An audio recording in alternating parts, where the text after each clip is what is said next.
Samahan niyo ako ngayon sa mini vlog ko for today's video. Maaga nga pala akong nagising yan mga mare, mga alas 2 pa nga lang ng tanghali kasi once na nagising ako, hindi na talaga ako nakakabalik sa pagtulog. Ganito talaga ako noon, siguro nasanay kasi itong mata ko dati nung nagtitinda pa ako sa palengke mga mare. Ang alas 2 pa lang ay gising na ako para makabenta. Maaga kasi yung mga suki ko. Once vendor ka, maaga ka talagang magising. Gawa ng maaga rin ang mga suki mo. Kaya siguro nasana itong mata ko kahit na tumigil na ako sa pagtitinda. Pilit talagang dumidilat ang mata ko. Naalala ko pa nga dati dalaga pa ako. Yan na talaga yung kinalakihan ko simula sa pool. Anyways mga mare, yun na nga. Inaya ko si Papa nung nag-alas 5 na ng umaga.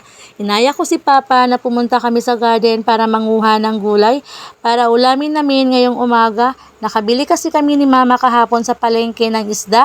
Preskong presko pa, masarap talaga siyang pang tinola sa umaga. Kaya wala nang patumpik-tumpik pa mga mare, inagahan talaga naming manguha ng gulay, panglahok sa tinolang isda ko. Gusto ko kasing humigop ng sabaw. At yun na nga, sobrang nasayahan talaga ako sa tanim ni Papa. Libre na talaga pang ulam, maganda pa sa katawan.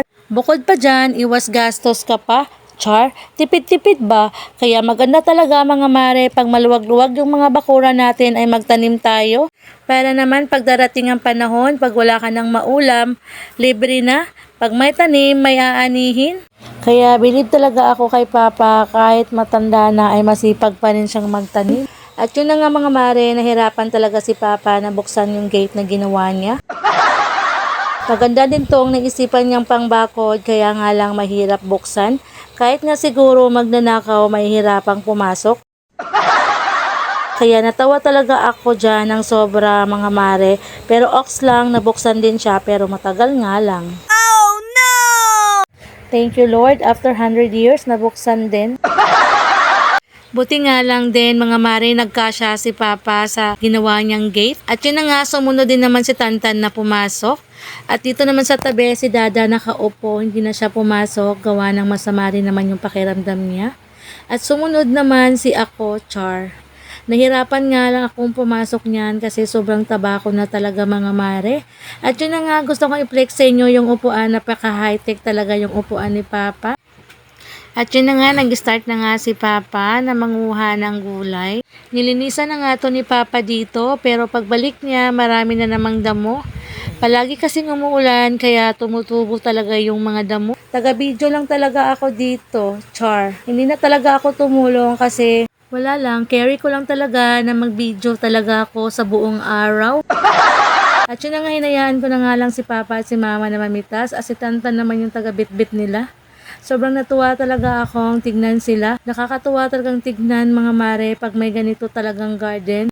May panahon talaga na wala tayong pera. Nako, ox na to pang ulam. Kaya ako sa inyo, pag may mga bakuran kayong maluwag-luwag, mag-start na kayong magtanim. Kasi maulan ngayon, tiyak natutubo agad yan. O siya mga mare, kwentuhan ko muna kayo sa buhay niyo la Mama at Papa noon. Hindi ko talaga lubos akalain mga mare na magkabalikan sina Mama at Papa.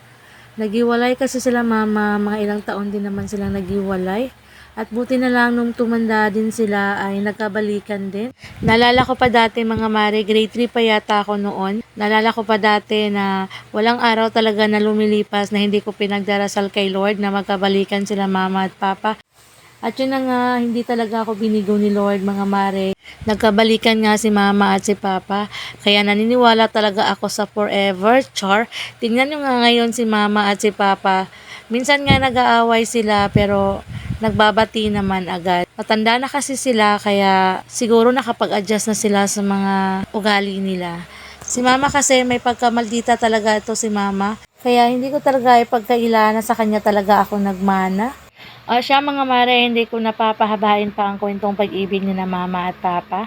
Basta yun na yun mga mare. Dahil kung itutuloy ko pa ang pagkwento sa inyo ay baka uumagahin tayo. At yun na nga, ipiplex ko na lang sa inyo itong mga tanim ni Papa ulit.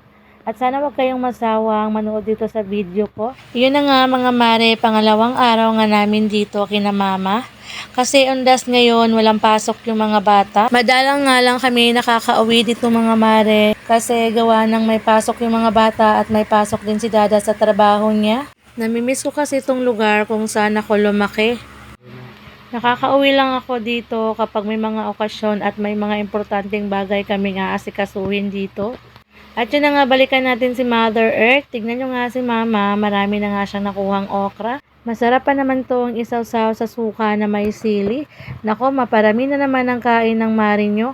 At hindi lang pala gulay ang itinanim ni Papa dito. May itinanim din siyang prutas gaya ng lansones, rambutan, papaya, mangga. Yun, marami siyang mga tanim dito. Basta halo-halo na lang lahat. At yun na nga, pauwi na nga kami niyan mga mare. Binitbit na nga ni Papa yung mga gulay na pinitas namin at si Tanta naman ang nagbitbit ng malunggay. Ang kagandahan talaga dito sa garden ni Papa mga mare ay malapit lang talaga sa amin at hindi talaga hassle kasi nasa gilid lang talaga siya ng kalsada. O siya, hanggang dito na lang ako. Salamat sa panonood. God bless everyone. Mwah!